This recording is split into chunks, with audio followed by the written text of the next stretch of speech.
every time I use Zoom, every class, I learn something new. Oh, yes, we love Zoom. Actually, it's been a good thing. When you look at Zoom over the last couple of years, you wonder, like, what in the world were the angels doing bringing COVID into our world? You ever had discussions about that? Because, some people looked at all the negatives of COVID. All they could think about is shut everything down. We couldn't go to meeting. We had to wear masks. And they looked at all the negatives. But have you ever looked at the positives? Look at how we learned to use a technology that was there all along, and most ecclesias weren't doing it. And now we are providing visual audio service to our brethren and sisters all the time. There's no excuses anymore. Everybody can sign in on Zoom anytime they want and listen to memorial services, Bible classes, all around the world.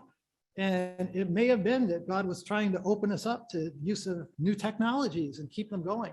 You never know what all the angels were thinking about. But anyway, that's been a good use of it in terms of our lifetime over the last few years. Plus, we got to meet people that we hadn't seen for a long time. I don't know about you all, but we found that people were signing into our Simi Hills Zoom sessions from people from all over California, some up in Canada. We had people from Ontario signing in. That was up pretty late for Bible class at night, but some of them did sign in for our Thursday Bible class. So we got to see a lot of people that we normally wouldn't see on Zoom. So the return.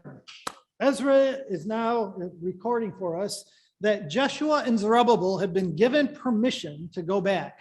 So now all these Jews that were living up in Babylon, some of them had settled in really well. So, 50 years minimum they were up there. Some were up there longer. Some had been there for 70 years. And they had settled in. They had jobs. They had accumulated possessions over that 70 years. And now all of a sudden the doors open to go back. And God throws at them, well, how involved are you going to get? Are you willing to take the risk and come back down to Israel and rebuild Jerusalem? Or at least will you send finances and help out that way? But here's the possibilities for coming back. So when you look, as far as people can figure out, at least in terms of the geography, then you can see Babylon back over there, basically where they're coming from, and or whether it was from Susa, the capital over there. They're leaving from somewhere in here. They're going to come back, follow the Euphrates River up for a while. It appears as though Joshua and Zerubbabel went all the way up here, similar to the route that Abraham took when he first came in the land, when he went up by Haran, and then came down from the north and entered into the land of Israel. You'll find out later on when Ezra comes back in chapter 7, it appears that he took the short, dangerous way. So two different strategies in this case of how to return. But still, it's a long way. You're looking at 1,000 miles for this journey, 1,000 miles, and you're going to walk. Now, some of us would have thought it was a long way just to come here right now. Long way. Some of you live 20 miles away from meeting and think, oh, it's a long way to go to meeting. Now, I would not have wanted to walk here from California, I'll tell you that. I thought driving from California to Michigan was bad, but flying 4.5-hour trip, not so bad. You can even sit in those cramped seats and have people on both sides of you, and you can just say it's only 4.5 hours. That's right. So it wasn't so bad. So what happens in Ezra chapter 2, they give an account. The Jews were big at this, of writing down genealogies and giving an account. And you get in Ezra chapter 2, if you ever go through and Bible color it, you get an account of all the Jews that came back at that time with Joshua and Zerubbabel. So verse 2 starts with all the leaders. They're listed first. 3 to 35, you get the people, just the common people. 36 to 39 are all the priests. And then we get the Levites in verse 40, the singers in 41, the gatekeepers in 42, and then the temple servants and the sons of Solomon's servants. These temple servants, for those of you that were at CYC last night, that's probably some of those Gibeonites who became temple servants, the hewers of wood and drawers of water. And they were part of those that came back and returned. And then in 59 to 63, you get all the unknowns that couldn't verify their ancestry. So, that's actually the way the chapter is laid out. It's easy to Bible color. You just color in the headings there for all those different categories. So what's fun to look at is that there is evidence there that some from all 12 tribes returned. It wasn't just Judah and Benjamin. As they were the ones that were taken captive, the ones in the south. Judah and Benjamin went up to Babylon. The other 10 tribes were actually taken captive a lot earlier, almost 100 years earlier by the Assyrians. But when they come to do their offerings in chapter 6, it's good to have a note, if you ever talk to the British Israelites that are around today still, that there's evidence that all 12 tribes did return. So they offered the sin offering at the dedication of the temple was 12 male goats, according to the number of the tribes of Israel. Now, why bother doing that if all 12 tribes weren't even there anymore and the lost 10 tribes were all of us? That's really a bit superfluous at that point. Or later on in Ezra chapter 8, at verse 35, the exiles returning with Ezra offered 12 bulls for all Israel and 12 male goats for the sin offering. Or later on in Matthew, when Jesus and his disciples were sent to the lost sheep of the house of Israel. So that means that some of those 10 tribes that had been scattered abroad by the Assyrians, some of them had been accumulated in Babylon, and some of them actually did return. There's actually good evidence when you go back and look early on in the history of Israel that you remember when the kingdom split. Remember when Solomon split the kingdom later on with Rehoboam and Jeroboam? You remember Jeroboam becomes the king up in the north, and you remember that chapter that tells you in Chronicles that what happened was when he set up the golden calf in the south and the golden calf in the north, that all of those who were dedicated Jews, it says a whole bunch of them and priests and Levites went south at that point, and they came down to Judah. So Judah accumulated early on people from all 12 tribes, and that's probably why there's some of them that came back from all to 12 tribes. So there's a lot of passages showing that they had moved south early on, and it's just one of those ideas that if you ever talk to British Israelites, it's good to have those passages. So here's the summary. Of the people, there's 24,000 about. The priests are about 4,000. The Levites, 74. The singers, 128. The gatekeepers, 139. The temple servants and Solomon's servants, 392, giving you a total of 29,216. However, both Ezra and Nehemiah 7 say the grand total was 42,360. So it's possible that the list right here in Ezra chapter 2 only records maybe the people from Benjamin and Judah. Maybe that's all that was recorded here. And the other 10 tribes that aren't actually singled out at this point. And that's where you get from the 29,000 to the 42,000. But you'll see that Ezra and Nehemiah both give us the grand total 42,360. The Levites. You notice that number, the Levites, 74 Levites. They finally get an opportunity to go back. And you start thinking, 74 Levites. Why are there only 74 Levites? So imagine you were a Levite, you were given the opportunity to return, and you were thinking about going back to Judah and Jerusalem right now and going back as a Levite.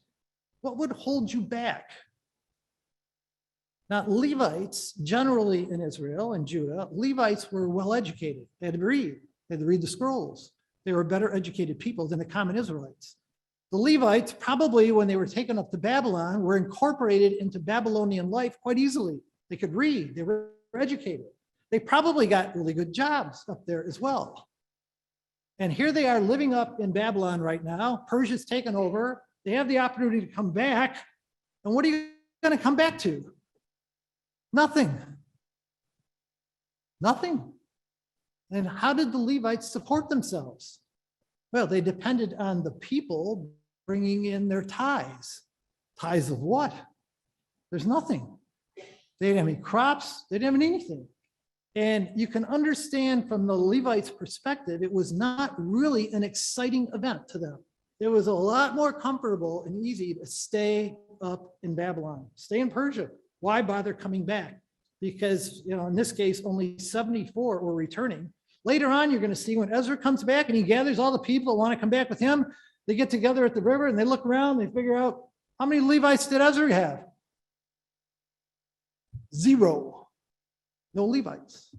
None of them wanted to come back. No more Levites.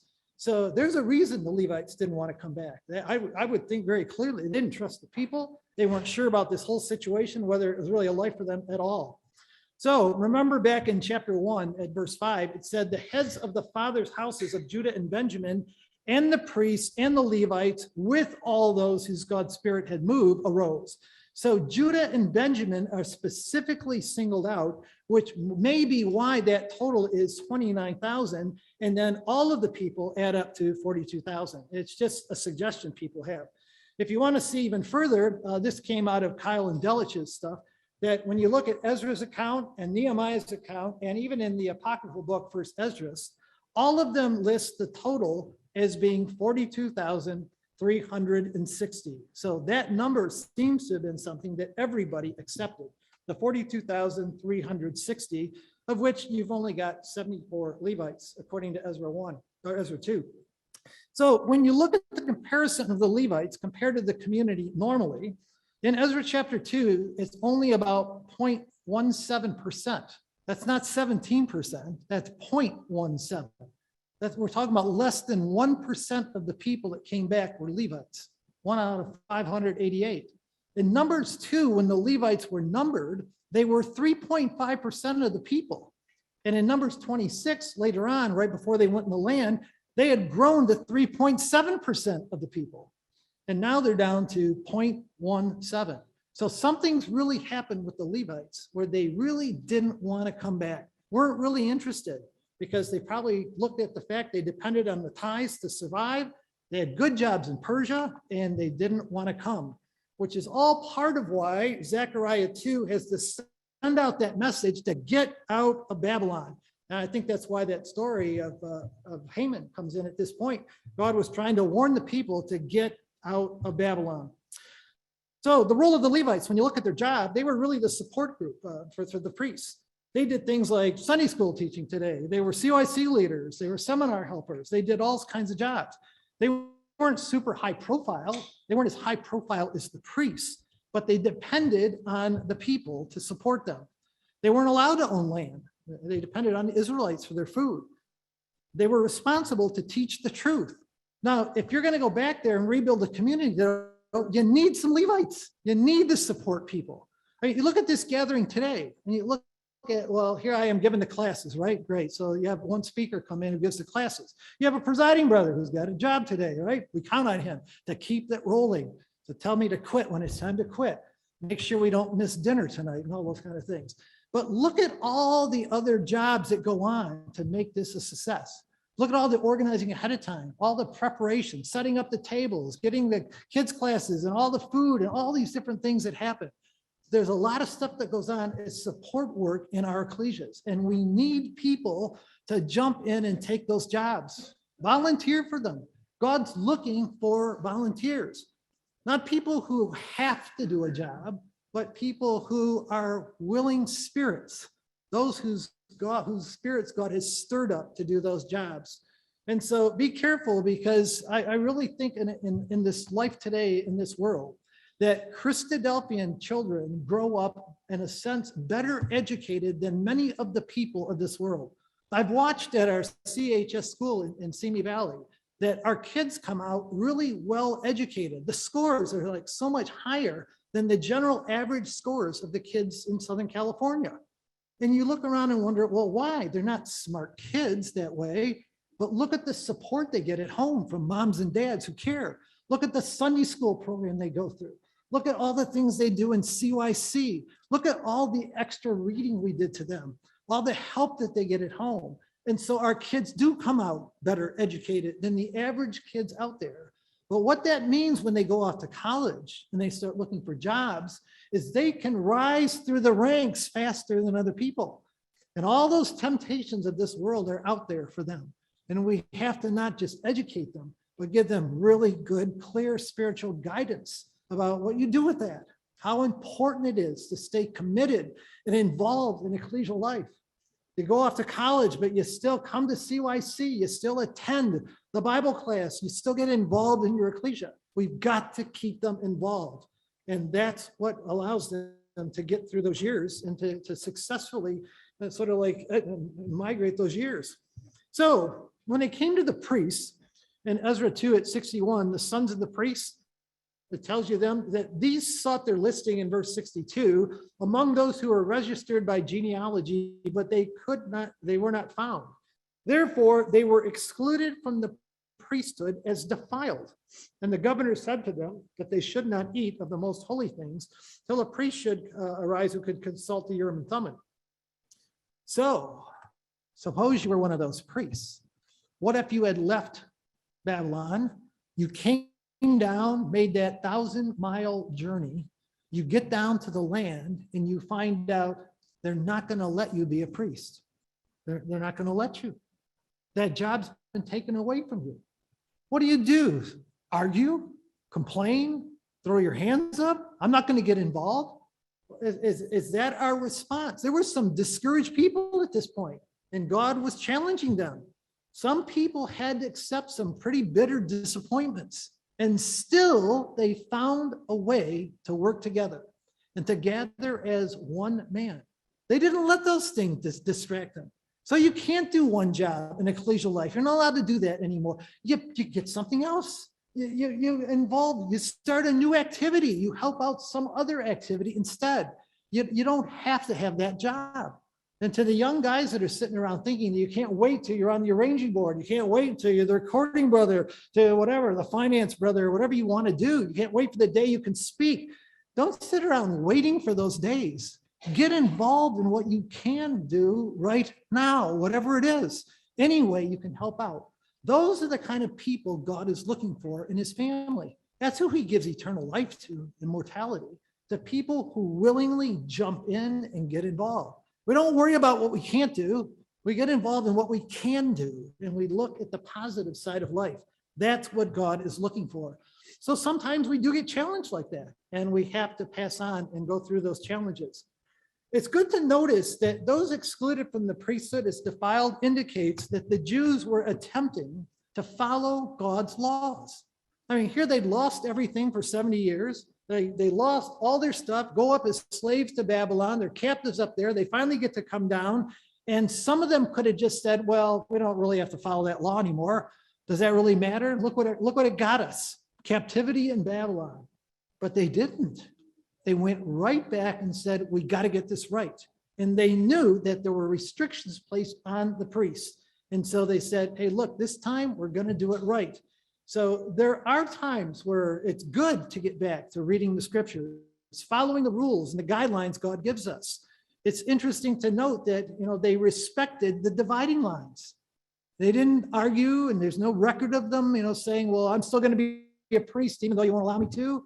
That kind of crossover. Yeah, imagine how it would have gone along if some of the parents of those people or their spouses or their children went in all the time complaining that, oh, my dad should have been a priest, but they won't let him be a priest anymore.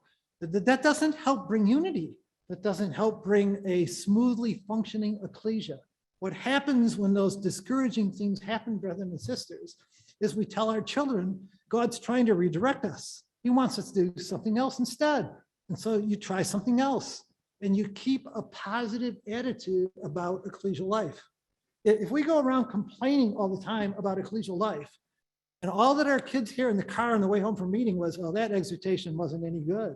Or brother so-and-so did this, I didn't like it. Or sister so-and-so, she's still arguing about that. If that's the kind of talk going in our car, how do you expect your children to ever love the truth? You can't do that.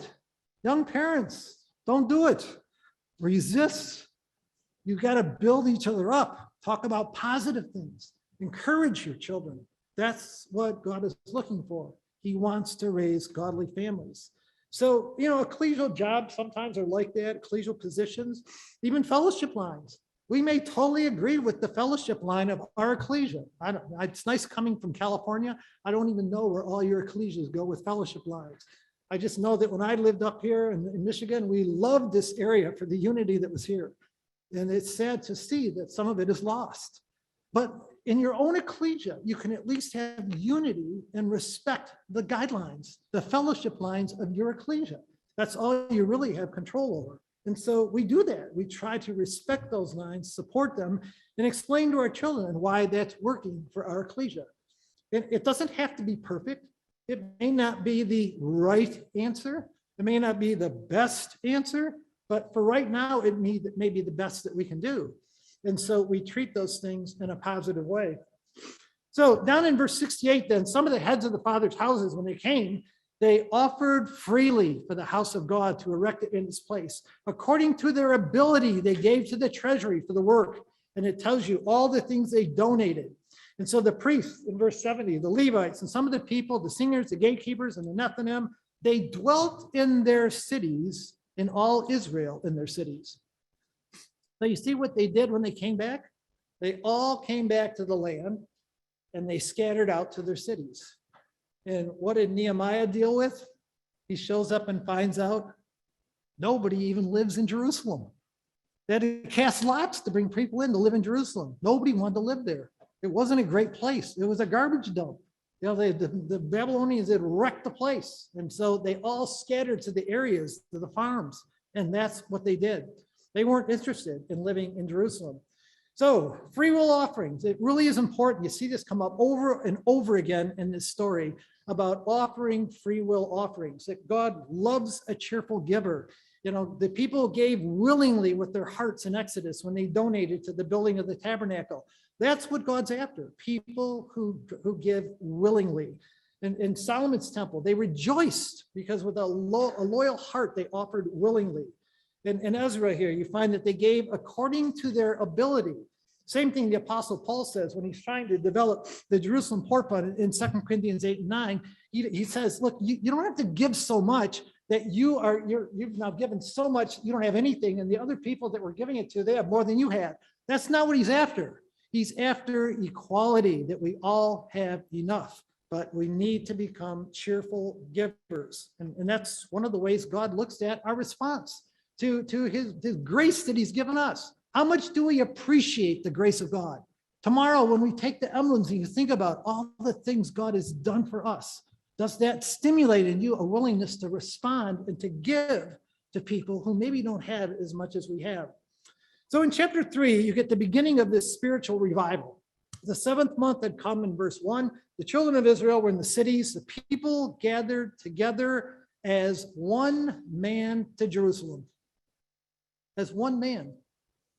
I don't think that had ever happened. You look back, starting with the whole family of Israel, you go all the way back to Jacob's family. How did Jacob's family get along? Did they ever gather as one man? Jacob's family. No, those brothers didn't get along. They didn't get along with Jacob sometimes.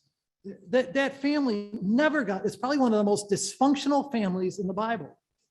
4 different women who didn't get along, and the kids who didn't get along. And even when they came down to Egypt, and you think they'd finally realized what God had done, and they'd come down and realize God had raised Joseph up as a second in Egypt. What happens when Isaac dies? They make up a story and they go to Joseph and say, well, before Dad died, he wanted us to tell you, please forgive your brothers for everything that they did to you. Because they never really had caught the spirit of Joseph. They didn't understand how forgiveness works. They couldn't have forgiven somebody to do to them what they had done to Joseph. And they're thinking, he can't possibly really forgive us. Dad's dead, and now he's going to take it out on us. That's the problem with this family. They were dysfunctional all the way. It carried down through the tribes, all the way through the history of Israel. And it wasn't until they had nothing that they finally came together as one man. And I'll tell you, brothers and sisters, the warning to us is don't let that happen in your families, in your ecclesias. Don't let divisive spirits arise that split us up like that. And we see all the negatives and we divide and we look at all the ways to look at the negative side of life instead of the positives.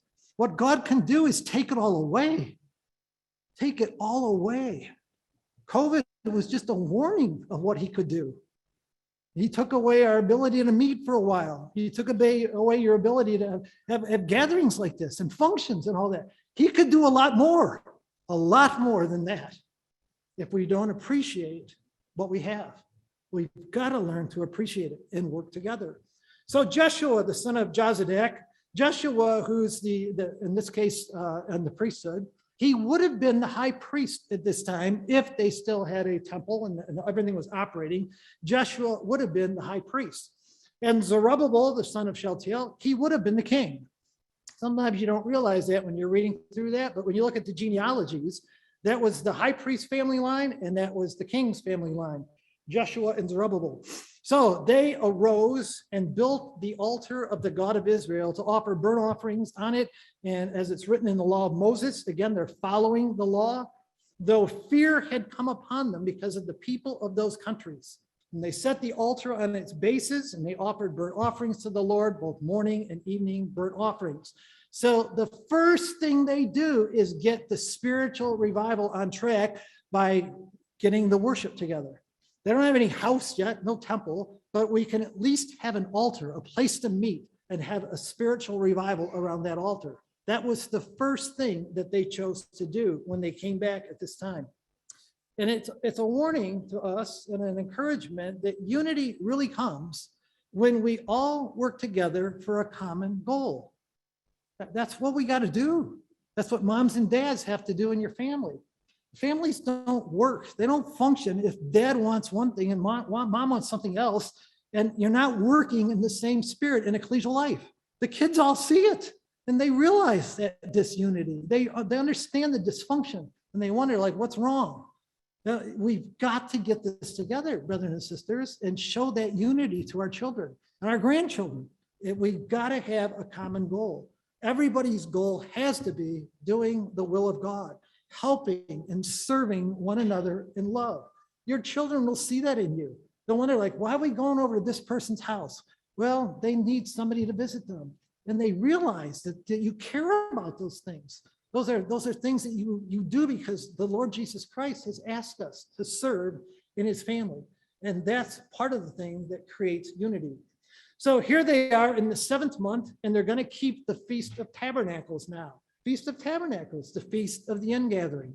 And you think, well, there probably wasn't a whole lot to ingather when they had just come back at that time, but they decided they've got their altar built now. They're going to keep the Feast of the Ingathering, and that's the way they're going to try to get all this going.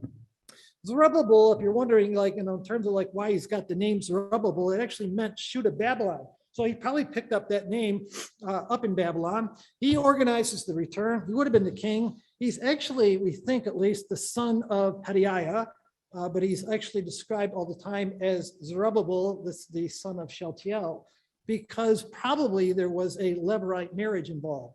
So in Joshua and Zerubbabel, you basically have the king and the priest represented in Israel. If you ever look at the family line of Joshua, this is what you find. That you find out his dad is always described as being Seraiah. Every time he's described, he's Ezra, the son of Seraiah. That's going to be important because it helps us establish a time sequence for what's going on in the book of Ezra. He's Ezra, the son of Seraiah. That means he's the brother of Jozadak, all right? And so he's actually the uncle of Joshua, who's described here. Joshua, the high priest. He's actually his uncle. The reason this matters in terms of timeline is that we know what happened to Seraiah. Seraiah was killed when Nebuchadnezzar, or Nebuzaradan in this case, came down at the end of the life of Zedekiah. And remember, he killed Zedekiah, and then he also killed many of those in the priesthood and so on. And so Seraiah died then. So if Ezra is the son of Seraiah, we know he was born before the captivity of Zedekiah's days. He had to be born before there. That establishes time sequence of like how many years we have to play around with in the story of Ezra. So Ezra was really Joshua's uncle. When you go back and look at the family tree of Zerubbabel, he's always called the son of Shealtiel. That's how he's represented, the son of Shealtiel. However, when you read Chronicles, 1 Chronicles 3, it actually says that Jeconiah, that would have been the Jeconiah who was the grandson of Josiah, he had a son called Pedaiah, and he had a son called Zerubbabel. So what we think maybe happened is that Shealtiel actually died early on, and Pedaiah raised up children to Shealtiel. So he's listed as Zerubbabel, the son of Shealtiel, and he was either Pedaiah's son or it was the other way around. But in one way or the other, there was probably a Levirate marriage involved. So you remember all of Josiah's descendants. So when you're wondering where all this comes from, is that Josiah had 3 children who reigned as king. In the end, one grandchild, the son of Jehoiachin, reigns as king. That was Jehoiachin. He got carried off to Babylon, and that people put they established Zedekiah. Nebuchadnezzar set up Zedekiah then as king. But when you go down the line for Jehoiachin's children, here's Shealtiel was one of his kids, and so is Pedaiah. So Zerubbabel comes as a grandson of Jehoiachin, which is why he would have been the king at this time, if Israel still had a king. Poor old Josiah, though, good King Josiah just didn't have any good ones. If you're wondering about the family lines when you get to the genealogy of Jesus Christ, it doesn't really matter whether you go through Matthew's gospel or you go through Luke's gospel. What happens is they both center in right there with, in the King James, Zerubbabel. It's actually Zerubbabel right there, who's coming from Shealtiel. All right. So whichever line you take, we know that Jesus Christ is a direct descendant of Zerubbabel, either through Mary. He had to be, because both lines actually go through Zerubbabel. So it's interesting when you go and look at passages like conditional versus unconditional prophecy. In Jeremiah 22, there's a prophecy that Jeremiah gave, "Oh, earth, earth, earth, hear the word of the Lord. Thus says the Lord, write this man down." And it's actually Jehoiachin. It's the grandson of Josiah. Jeremiah says, "Write this man down as childless, a man who shall not prosper in his days, for none of his descendants shall prosper, sitting on the throne of David and ruling in Judah anymore." And yet we know that he is in the family line of Jesus Christ, because his grandson was Zerubbabel, and Zerubbabel goes all the way down to Christ. So it's a great example of the difference between conditional and unconditional prophecy, because Jeremiah gave the prophecy, and in the end, Jehoiachin responded, which is why you find that up in Babylon, it says in Jeremiah 22, that he was released from prison. And you look at, well, why? Because Jeremiah had been prophesying that if you give up, if you go out and surrender to the Babylonians when they come, you'll get your life. And what happened when the Babylonians came? Remember, because really what had happened before this is that his dad had been king, and that was Jehoiakim, and he was a terrible king. So the people had selected him to take over, and he only reigned for 3 months, and then they surrounded the city again. And this time they took him up to Babylon, but when they surrounded the city, he must have listened to Jeremiah. And him and the mother, and they left, they voluntarily walked out, they go up to Babylon, and later on he gets released. And so he listened to Jeremiah's message, did what he was supposed to, and the Messiah came in his family line. It's an interesting prophecy you can look at in Jeremiah if you have more time. You can find in Jeremiah 52 where he actually ate regularly before the king all the days of his life after that. So he did get rewarded for his faithfulness, for surrendering at that point. So here we have Zerubbabel the king, who represented judgment to the people, the rulership of the king, and we have Joshua the priest, who represented this justice and mercy combined. And the law of Moses had separated both of those offices until Messiah would come. And Zechariah's prophecy was that one day there would be a Messiah who would unite those two offices. So when the people of the land were looking at Zechariah's prophecies, and they're trying to figure out like what part applied now, what part didn't, they must have known that this prediction in Jeremiah 7 and 8 about uniting the kingdom under one man was not yet going to happen, even though they had gathered together as one man. But isn't that the challenge of every one of you as parents, the justice and mercy of God? How many times have moms and dads had decisions about their kids, trying to figure out how much do we establish justice, how much do we extend mercy? Look at every arranging board. What arranging brother has not had that discussion about justice and mercy, where we're trying to get the balance right, and we can't read people's thoughts, and we don't know what they're really thinking. And people say, well, I don't know if they really repented or not.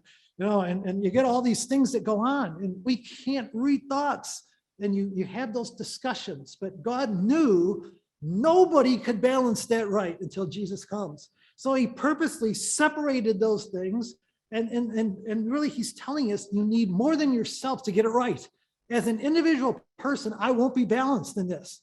But when I get a group of people around who make those decisions, they can balance us out. Husbands and wives do this all the time. You see it from different perspectives. And that's one of the great things about the king and the priest in Israel's kingdom. So when the 7th month came, they gathered together as one man to Jerusalem. And in this case, they're going to get together and they're going to establish the altar. In this case, they're going to build. In this case, start the work on the temple, and they're going to keep the feast of Tabernacles. So when you go back and look at Israel's family, I thought it's good just to compile for a little bit. When you start seeing, look at all the jealousy and envy it all started with. Jacob never solved this with his family. And when he's with that angel and he sends his family across the Jabbok River, and he's up there on the other side and he wrestles with that angel. Some people, they picture that like a WWF wrestling match, and he's out there to see who can win. Yet when you read Hosea 12 says he was crying when he did this. He grabbed onto the angel like Mary clinging onto Jesus, and he won't let him go. And he's holding onto the angel and he won't let him go until you bless my family. He looked at his family. They're coming back to the land. This is supposed to be the promised family line. And look at them. They don't get along at all. The brothers don't get along. The whole family is a mess. And he's pleading with God to do something with that angel. Do something to save this family, having no idea that it was going to cost Joseph. He had no idea. But that's this family. Look at how Joseph's brothers got along. Look at later on when you start following the children of Israel through the wilderness, and God saves them out of Egypt and he brings them up, and they come up, and he's created them as this special people, and he's given them jobs to do. And you read it in number 16 of Korah's rebellion, because by nature, people just didn't want to get along. They wouldn't accept the fact that Aaron's family was chosen for the priests and my family isn't. And they rebelled, and the earth opened up and swallowed them up live. But that's the kind of community they were working with. You look at Joshua 22. This one shocked me when you look at the history, the context. Joshua 22. Remember those eastern tribes, the 2.5 tribes on the eastern side of the Jordan? God said, okay, you can stay over there and have that land that Og and Sihon had, but you've got to send your men of war across and help us fight the wars. And they did. 7 years they fought with each other and stood side by side fighting the battles of God as they conquered the land. They went down in the south, they conquered the central area, and they went up in the north. 7 years they fought the Canaanites together. They go back home and they start thinking, oh, what if they don't accept us? What if they don't accept our children years down the line? What if they say we're not part of the community? Already they didn't trust each other, after they'd just been working with each other for 7 straight years, taking the land.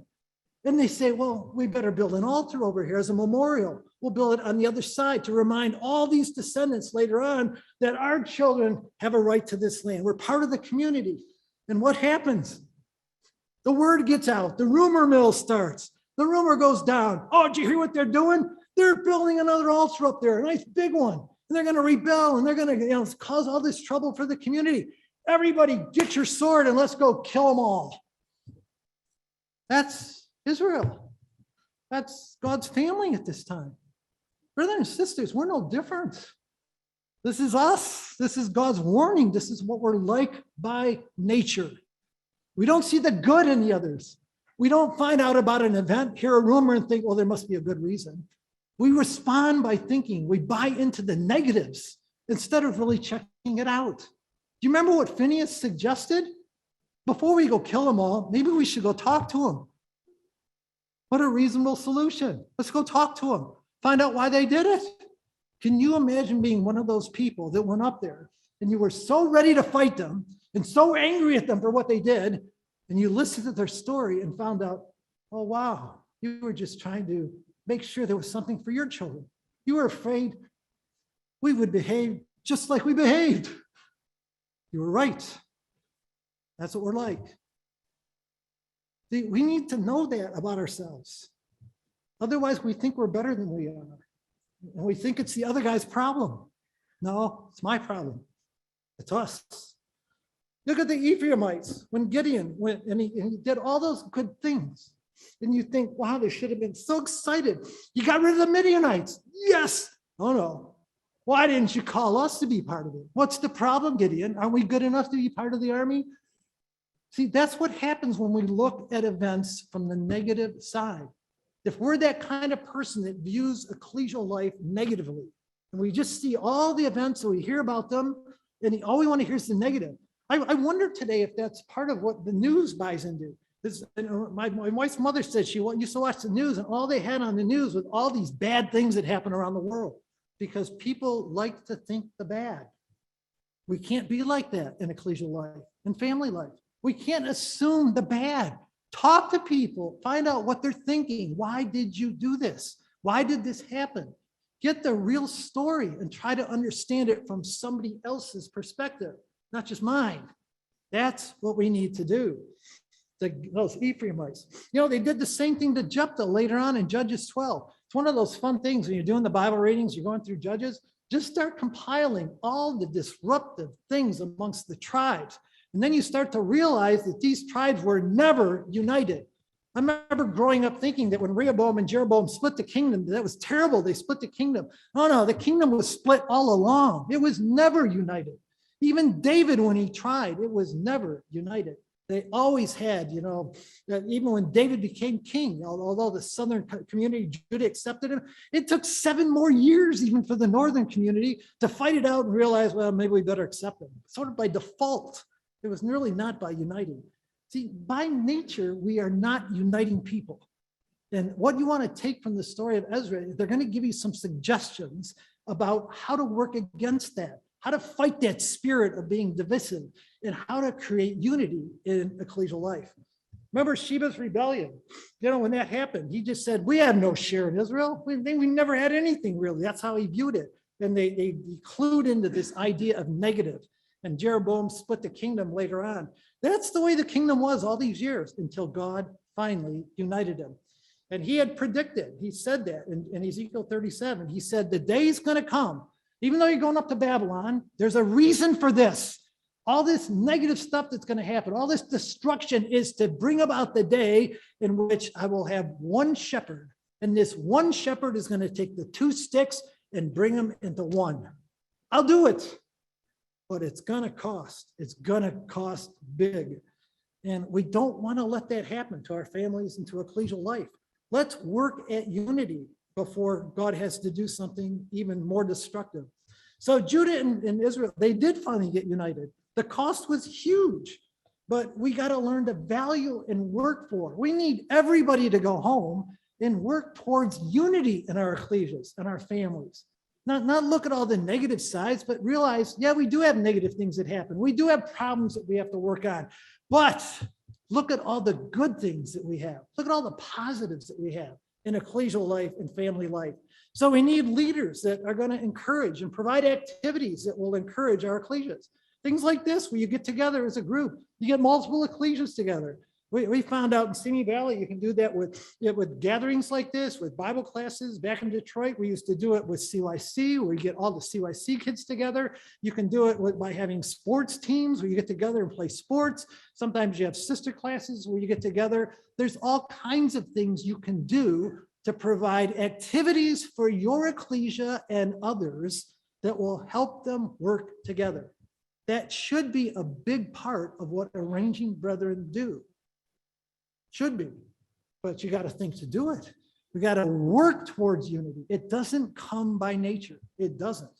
So the sad part is you can spend 15 to 20 years working on those things, getting them to work properly, and with God's blessing, it's going along great. It only takes one person, one day to ruin it all with a whole bunch of negative rumors about somebody else, things that are going on somewhere else and all this stuff. We can be very destructive.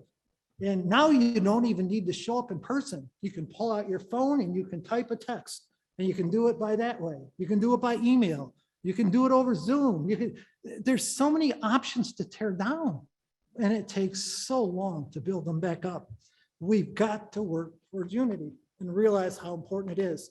So you look at what they did. They put the altar together. They built the temple to show that they were committed now to daily service and worship. And then finally, they built the walls. So the order of the sequence might have been different than you would have expected. A lot of people that look back in the period of Ezra and Nehemiah, they think that the Bible put it together backwards.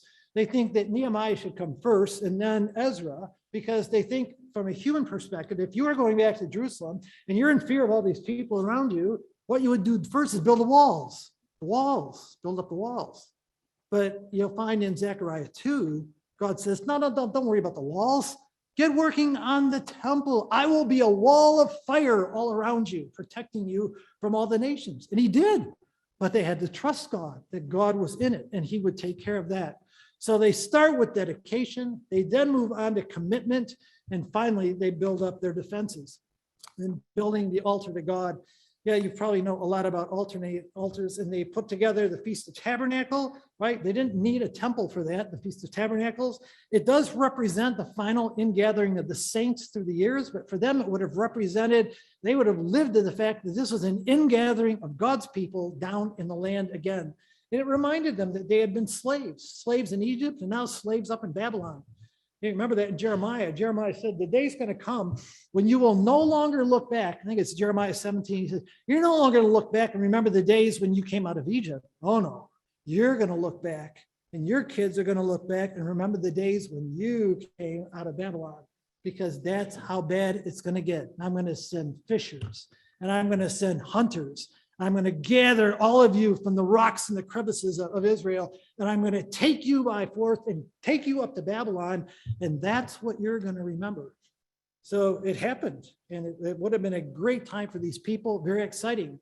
So they gave money in verse 7 to the masons and the carpenters, the food and the drink and the oil, to the people of Sidon and Tyre to bring the cedar logs, very similar to when they built the temple before, from Lebanon to the sea and Joppa, according to the permission which they had been given by Cyrus, king of Persia. And in the second month of the second year, they finally begin the work.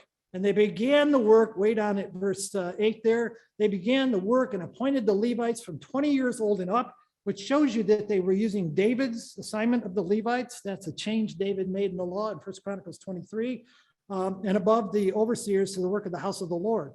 And they arose then as one man, again in verse 9, you see that? Arose as one man to oversee those working on the house of God. All right, so the Levites are in charge of overseeing the work. And here we go, they're going to start to do it. So you notice how they used foreign supplies, but they drew a line on letting foreigners do the work. Now, that shows you, brothers and sisters, that they were making decisions about how you apply Bible principles. We know there has to be a dividing line between us and the people of this world. We can't just become equally or unequally yoked to them, as Paul would say. We can't do that. So what can we do? Well, it was okay to buy supplies. That was okay. You can have them bring the supplies down. But when it comes time to building God's house, which is, for us today, it's like having these gatherings. It's like doing things that build up your ecclesia. It's important that we count on our membership to do that. We can all help. We can all be involved. That's all stuff that we can do. And so that's the dividing line that they drew. And it cost them trouble, as you're going to see in Ezra chapter 4. It cost them trouble in the next class. But that was a line they felt necessary to draw. They were drawing lines. They were. But they were trying to figure out, where do we draw those lines? What can we do? It's similar to what David did when Solomon finally put together the temple. They used supplies from other places, but they built, and sometimes they even got slave labor to help. Solomon did that. These people weren't willing to do that. They wouldn't even let them help build. They were going to do it themselves. But it's one of those things that we have to balance out in our lives. So when you go back and look at, well, how long did it take to build the temple? We know that it took about 6 years in Cyrus's lifetime. That was the end of Cyrus. Then his son Cambyses takes over for 8 more years. Then there's an imposter who arises, which adds to the political intrigue that we'll look at in the next class. And he's only in there for about 7 months. And then finally Darius comes along, and the temple is finished in the 6th year of Darius. So when you put it all together, it's 20 years. 20 years. That's that 20-year period that the people argued about from the time when was it this captivity or was it this captivity? And it finally took 20 extra years to get this temple done. So it was finished in the 70th year from the captivity of Zedekiah. That's how long it took. But 20 years, if you are given the job today of going home tomorrow or Monday, and you're going to start a new project in ecclesial life, and it's going to be a 20-year project. It's going to involve everybody being involved. How would you motivate people to stay involved for 20 years? 20 years, that's a long time. Imagine giving your life to 20 years. People do that. They go in the mission field. They leave their home behind, all their possessions, and they go down to the mission field for 2 years, 5 years, 10 years, whatever. Not very many people are willing to do that, but we have some that will. How about you? Would you get involved in an ecclesial project for 20 years and stay committed? Well, you're going to find out that there weren't very many people that did. They didn't like that idea. It was taking too long, and that's what's going to cause the trouble later on. So look what they did. They built the foundations of the temple in verse 10. The priests stood in their apparel with their trumpets, and the Levites, the sons of Asaph, with cymbals to praise the Lord according to the ordinance of David, king of Israel. So you can see what they're doing. They're looking back at what did David do for the first temple, and they're trying to follow David's rules. And they sang responsively, praising and giving thanks to the Lord, for he is good. His mercy endures forever toward Israel. And all the people shouted with a great shout when they praised the Lord, because the foundation of the house of the Lord was laid. So again, unity. Unity works, brothers and sisters, and it is strengthened and encouraged when we come together and we worship together and we praise God together. That's what helps build unity. That's why just meeting together on Zoom for many people is not enough. They need to come and see each other in person and see people around them and get together. And we need to be attending those things as often as we can, because that helps to build our spiritual lives and create unity for all of us. That's one of those things. So yeah, they did follow David's directions. When you look at what they did, they're following basically the same thing David had set up. And it would have been a great opportunity to get involved. But there were differing perspectives. Look what happened in the community, this united community. Verse 12, many of the priests and the Levites and the heads of the fathers' houses, old men who had seen the first temple, wept with a loud voice when the foundation of the temple was laid before their eyes. So they're watching all the rubble be cleared. They're seeing the foundation stones go out that would laid out the framework of the temple. And the young people are like, yes, look how far we've got. Look what we've got done so far. Look what God's let us do so far. And the older people that saw the old temple, the first temple, they remembered all the gold. They remembered how glorious it was. And they looked around at the good old days, and they looked at what the young people were doing, and they cried. Wasn't good enough. Sad. And that's one of those things that can disrupt ecclesial unity. Yet many of the people shouted aloud for joy, so that the people could not discern the noise of the shout of joy from the noise of the weeping of the people. For the people shouted with a loud shout, and the shout was heard afar off by the Gentile nations. Right? It turned out this was a witnessing event. But what I want you to consider for a moment is that the younger people, look how excited they got about their project. They were out there probably doing most of the heavy lifting, all the work day after day, and they start seeing it come together, and they're excited about it. And the older ones who remember, well, what it was like when we did something 30 years ago, they're like, well, what you guys are doing today is nothing compared to that. And they discouraged the people. That disappointment, that discouragement started out right here, and over the next 20 years, it pervades into the community. And then the people got discouraged. They quit working. They gave up. They weren't all behind the project. They were losing their unity already. In the first 20 years, it was already disappearing. And it's a warning to all of us that we've got to be careful in our families and ecclesias. You've got to be careful about how you talk about ecclesial projects, about how you talk to people about what goes on in our ecclesias, and encourage them that what you're doing is great. Sure, when young people are assigned a project, they have a whole different way of doing it. Maybe a way we don't even understand, because they get out their phones, computers, laptops, and they figure it all out on there. And we're so used to doing it with papers. And we look at that and say, well, that's not going to work. It does work for them.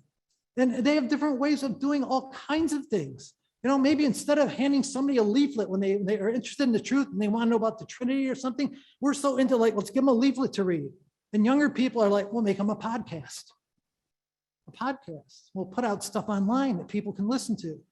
And you don't actually see it, but it's happening.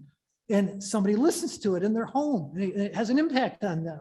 We got to realize that what our young people do today, it's different than what we did, but it's great. They're making good use of the talents that they have and encourage them. But look at how this discouragement hung around, so that when Zechariah and Haggai had to stir the people up to get back to work, Haggai says, look at this house. Is it as nothing in your sight? Your sight, it's nothing. You don't look at it. You don't consider anything. You remember your good old days, and you don't see this as anything worthwhile at all. Or Zechariah 4, who has despised the day of small things? Zechariah comes back and says to them with all his night visions, you despise the day of small things. This temple's not as great as the other one was. But you know what he says? Haggai says, you care about this? This isn't what God cares about. He doesn't care about this building. He cares about the project, the people, the unity, the things you're learning as you learn to work together. It's not about the building. That's not what he's after. Because Haggai finally comes out and says, you see that temple you're building? It's going to all be knocked down and replaced with another one. God's not worried about the building. He's worried about the people, what you're learning through the process. It's about the process, not the end result. He cares about the process. He wants our best efforts. And so, you look at this has been a problem that's been around forever, of learning and looking back as we get older. It's one of the great weaknesses we have as older members of ecclesial life.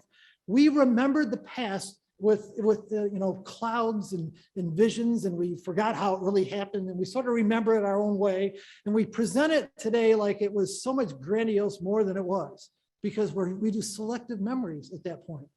So Solomon would warn us in Ecclesiastes 7 that the end of a matter is better than its beginning. So it's better to be patient than proud. So don't become angry quickly. Anger lives in the hearts of foolish people. And don't say, why were things better in the good old days? It isn't wise to ask that kind of question. And it's a good warning to all of us as we get older. Don't look back at those days and think they were the good old days. They had all their problems too. We sort of have conveniently forgot them. And what we have to do with God's help is take what we have today, work with it, appreciate it, and encourage all the people. That's what we're really going to learn from Ezra, because unity gets destroyed when we don't appreciate what God's accomplishing through the efforts of other people. And it could be any other people. If all we do is see the negatives, then we introduce that negative spirit into the group, and it spreads with the rumors. And before you know it, people that were doing jobs get discouraged. I worry about that up here with our young people. When they see the problems with unity, it's very easy for them to look at this and think in the end that whoever wants to join that community, they can't even get along. We have to actively work to fix this. Get involved in trying to find solutions. Not that my solution is the best one or yours, but when you get enough people together, we want to keep working to try to find a solution. Keep working at it. So as Paul said in the Philippian letter, he said, only let your manner of life be worthy of the gospel of Christ, so that whether I come and see you or am absent, I may hear that you stand firm in one spirit, with one mind, striving side by side for the faith of the gospel. And that's what we want to do when we leave here this weekend. Go home committed to standing side by side for the hope of the gospel. So let's be careful from this class. Don't get sucked into jobs of this world that give you no time for God's community. We may be well educated. God may have blessed us with good memories. You might have great abilities for this world, but this world stuff is not what we're all about. Use the time to raise your children, your grandchildren, and to work in ecclesial life. And let's appreciate that God doesn't need the best workers. He just needs people who are willing to get involved when he stirs up the spirits of those people. And thankful people. What we do is we bring free will offerings. We come with a good spirit. We don't come, begrudgingly like Paul says. You don't want to be like that. But unity has a huge cost. It really does, brothers and sisters. All unity has a huge cost, but it's far better to work it out peacefully ahead of time. But it's better to respond to God late than never respond at all. That's really true. But let's make sure we go home and make the most of today's opportunities. Don't get trapped into this endless cycle of comparing what we do today with what we used to do 40 years ago. It's a dead end road. It just discourages everybody. What we want to do is take what we have, appreciate it, and support all the work that's going on. That's what works for bringing unity in ecclesial life and in our own individual families. All right, thanks.